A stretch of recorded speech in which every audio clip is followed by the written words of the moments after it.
7h40, Judith Mergui nous a rejoint en studio comme tous les matins. Bonjour Judith. Hello, bonjour à tous. Alors hier, vous avez commencé à nous parler d'invention et vous nous parliez du gabaki, ce jeu saugrenu, mais d'autres secteurs veulent aussi innover, je crois, Judith. Bah oui, on peut pas parler d'innovation sans parler de la recherche. Déjà, la Chine, qui avait déjà innové en créant un bordel général sur toute la planète, vient d'approuver là son second vaccin anti-Covid chinois.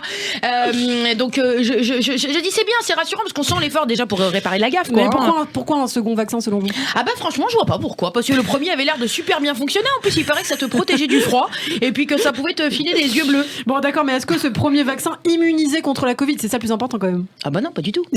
Ah non mais alors écoutez, non mais voyez, parce que si, ben alors voilà, alors vous voulez des vaccins, puis en plus qu'il y a des vaccins qui fonctionnent, moi ça m'énerve, voilà, les gens exigeants comme vous, et puis c'est à cause de ça que du coup ils se sont chauffés pour en créer un second en plus, et puis pardon mais on peut pas faire avec les vaccins comme on fait avec les comédies françaises. Je veux dire, si le 1 est pas réussi et abouti, bah tu sors pas un 2 quoi, et puis ça sert à rien de prendre du buzz que partout, ça changera pas grand chose quoi. Bon, la Chine voudrait quand même vacciner 50 millions de personnes sur son territoire d'ici la mi-février. Bah tant mieux, mais même pas, ils veulent pas que vacciner la Chine, ils veulent vacciner partout en fait. Apparemment le Brésil, la Turquie, ils ont des très bons taux dans ces pays, donc je pense qu'ils veulent vacciner les pays où ils veulent aller en vacances. Ils ont compris que le Club Med de Kemer, je vous en ai déjà parlé. Oui, c'est vrai. Bon, Pékin a fait la promotion de ces vaccins à l'étranger dans ce que les analystes appellent une diplomatie des vaccins. Ah ouais, bah super, bah alors je dis stop.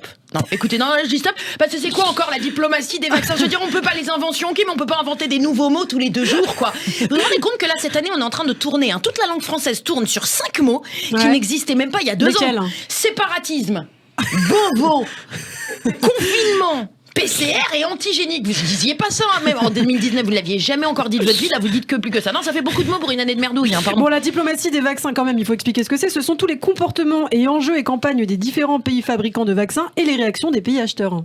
Eh ben chez nous on dit un marché, un souk, voilà, un bazar. Ouais, parlez simplement, je ne sais pas. Pas besoin de créer des expressions à la mort-moelle anticorps, quoi. Alors non, moi tous ces vaccins qui sortent, j'espère comment ça va aider la France à remonter un petit peu dans le classement, parce que là si vous regardez la liste des pays les plus vaccinés, on est encore plus nul qu'à l'Eurovision. On est quand même derrière des pays que je ne connaissais même pas, les îles Marshall, le Groenland, c'est merveilleux quoi. Bon, vous nous parlez d'une seconde invention, je crois. À présent. Oui, parce qu'hier j'ai promis de vous raconter cette révolution du divertissement. Netflix peut aller se graviller. La RATP a lancé sa chaîne YouTube de GIF.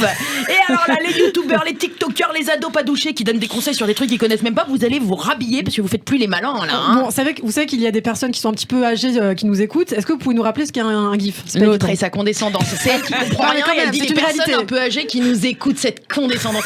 Alors pardon, je l'explique, la vidéo, le GIF, vous savez, c'est la vidéo un petit peu saccadée qui se lit en boucle où t'as l'impression que le gars il a Gilles de la Tourette et puis que la vidéo te file la nausée là, voilà.